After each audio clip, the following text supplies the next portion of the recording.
Today is March 26th, it's a Thursday. Head into your announcements. You'll see a post in here, Virtual Learning Social Studies 3/26/2020. The link to today's assignment is right there. You can also find it over in modules or in our assignments list as well. But you can click on today's assignment. It'll take you to an overview of Westward expansion. We've got our article right here. So whenever you're ready to read the article, you're going to click on this link here. And then after you read, you're going to go below and answer the questions below. Be sure that after you finish answering those questions, you click on the blue submit button. It shows up on that screen. Not the blue share button, but the blue submit button. Remember, there's a difference between those two things. I am going to read their article out loud on this video and go through the questions.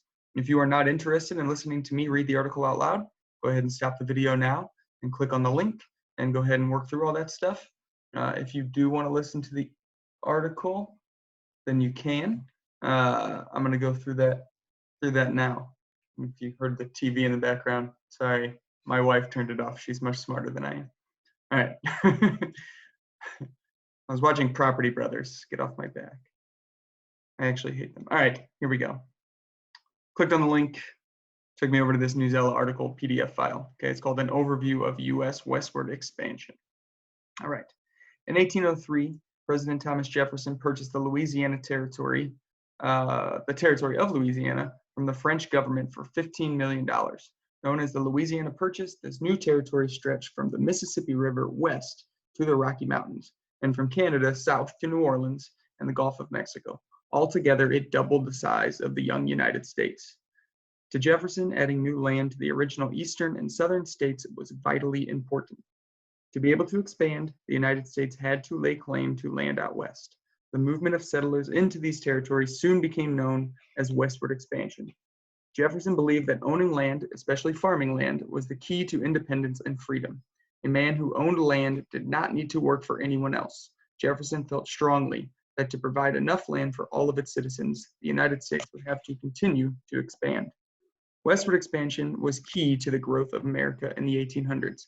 However, it is not just the story of expanding empire of liberty, as Jefferson called it.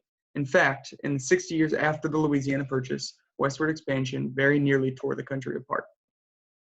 By 1840, almost 7 million Americans lived in the West. Most had left their homes back east in search of a better opportunity to make a living. Like Thomas Jefferson, many of these pioneers believed that owning one's land was equal to freedom. The western frontier seemed to offer a chance at independence for all. In 1845, journalist John O'Sullivan claimed that westward migration was Americans' manifest destiny. It was meant to be and was part of God's plan for the country.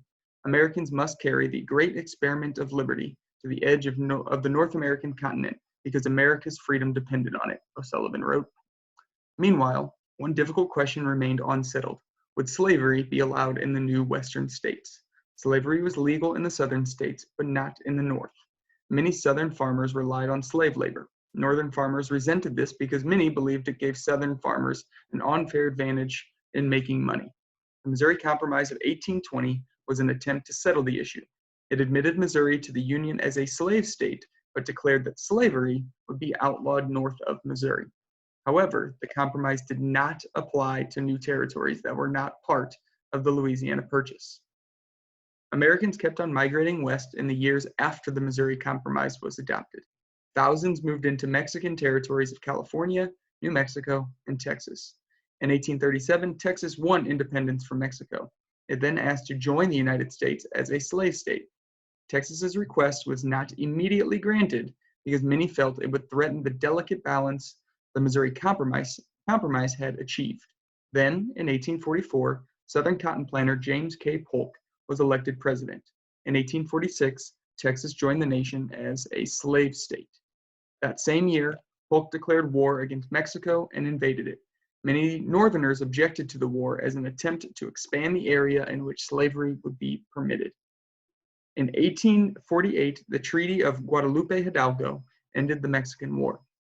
It added more than 1 million square miles, an area larger than the Louisiana Purchase, to the United States. The addition of this land reopened the question the Missouri Compromise had seemingly settled. would slavery be allowed in the new U.S. territories. After 2 years of angry debate, Kentucky Senator Henry Clay proposed another compromise that would let California enter the Union as a free state. However, in the rest of the Mexican territory, the settlers themselves would decide whether to allow slavery. In 1854, Illinois Senator Stephen A. Douglas proposed that 2 new states, Kansas and Nebraska, be established in the Louisiana Purchase territory. According to the Missouri Compromise, both should have been free states because both were north of Missouri. However, Douglas' plan allowed the settlers to decide whether their free state would be slave or free. Northerners were outraged. Free soil settlers established a rival government against the slave-owning settlers, and soon Kansas fell into civil war. Hundreds of people died in the fighting, which became known as Bleeding Kansas. 10 years later, the war in Kansas over slavery was followed by the nation's civil war over the same issue. The question of slavery in the West ended up nearly tearing the United States apart. So after you guys read that, you're going to come back over here. We've got our westward expansion questions. You want to click on the link. It will open you up into a new window so you can see more of it here. Number 1 reads, what effect did the Louisiana Purchase have on the size of the United States? So thinking about like square miles, like physically the size. Number 2, name 2 reasons Jefferson gave for expanding the size of the United States. You'll find that answer in that first section.